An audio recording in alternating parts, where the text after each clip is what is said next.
এমন করেন কেন? আমি ব্রেক করছি তো, তারপর হাত দিল কেন? আপনি গাড়ি খুব দেখছেন, আপনি গাড়ি খুব করতে বলছেন না?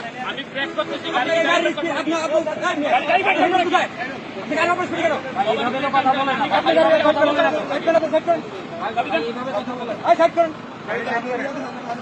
আমি ব্রেক করছি, আমি ব্রেক না করলাম না খাবার।